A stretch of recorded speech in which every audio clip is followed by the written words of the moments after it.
Okay, at magandang araw mga ka-Brickster. Time check 6:28 na po ng umaga. At ayan na nga po, sumikat na kaagad si Haring Araw.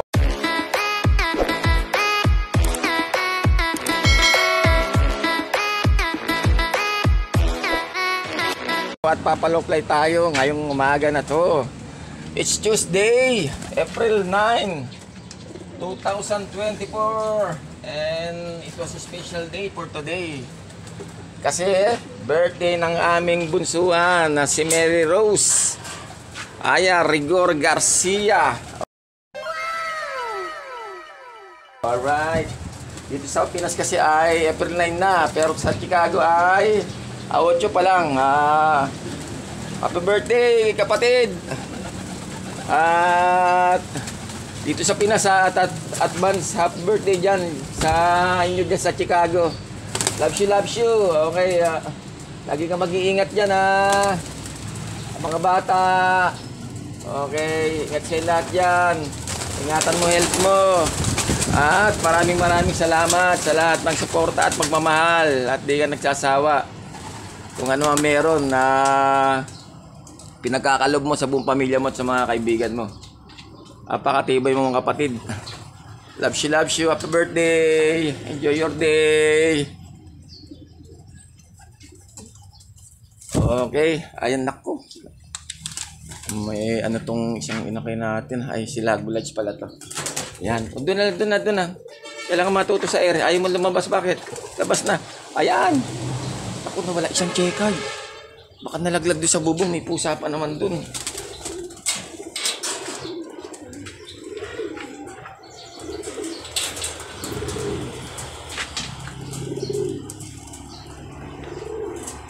Ayan, nandito pala. Kala ko pa naman ano na.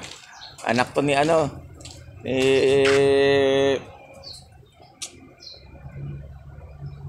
Medic. At saka nung breeder cock from Arico. Diyos ko po. Aga naman disgrasya. Ano ba talaga problema mo? Doon. Ayun. Okay na guys. At maganda sikat ng araw. Ayan sila oh. Lipad.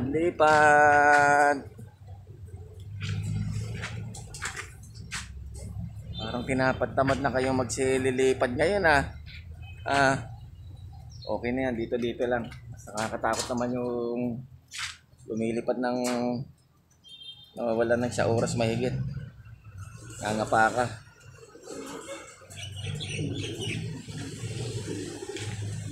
Martes at bukas ay loading time. Miyerkules. Tignan natin kung may pagbabago ba sa diskarte natin na nagpapas tayo sa training guys. Sa loading para makapag-training.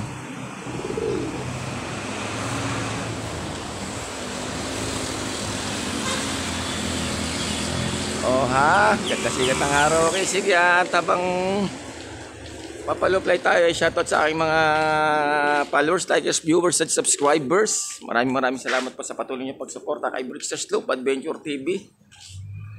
At di ko na po kayo isa-isahin. Shoutout sa aking pamilya, kaibigan at mga mahal sa buhay. Okay, special mention po ulit sa aming bunsoan na si Meros Aya Rigor Garcia. Happy birthday kapatid. Loves you. Magkasunod lang kasi birthday namin guys. Siya April 9, ako ay April 15. Baka naman.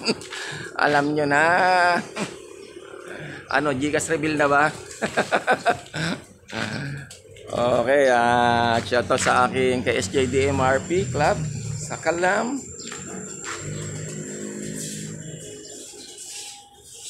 Ang kukulit ang mga kalapati ni Brickster. Ayun, automatiko. Nagmamadali talaga sa buhangin na yun. Tuwan-tuwa sila sa ihi ko Bibili na ulit tayo ng buhangin, yung bistay na. Tapos sasaboy na ulit natin doon guys. Tapos iihihan natin ngayon yun. Ganun diskarte ni Brickster Ay na may Martinez nakapwesto naman di loko. Ayun. Okay, at magkakape muna tayo. Ayan ang ating kapihan guys. Sarap ng DIY table ni Brickster talaga naman. Coffee ko brown 3-in-1. Ang sarap.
Okay guys, time check. Alas 8 na. Ate pa yung mga loko wala sa Florgo. Mga Tom Goods na. Gay lang umagat dito yo. Umikot ako ng Diamond. Tayo nga, nagprep ako ng pagkain ng dalawang junakis ko guys. And then, kailangan na natin magpagpapakain. Ang problema, hindi na natin nabantay yung ibang young birds natin guys. Andito pa ba yung ano natin, yung anak ni Staffy tsaka ni Janus, yung off color natin na blue bar na white feather. Patay tayo dyan. Hindi ko nabantayan. Ayun, nandun yata. Ayun, nandun guys, okay na. Ito isang inakay natin, oh. Kulit ah. Okay, pakain muna tayo. Tom Goods na sila. Okay, sige po ha, hanggang sa muli. At abangan mga susunod na kabanata dito sa Bricks the Slope Adventure TV. At grabe ang init. Nagpapakain na tayo natin mga kalapati guys. Paki-like, subscribe, share at makuwins na lang po sa aking YouTube channel. At sa aking FB page, Bricks the Slope Adventure TV. At pakipalo na rin po ako sa aking reels. Ingat po tayo lahat mga ka-Brickster. Have a nice day! I love it!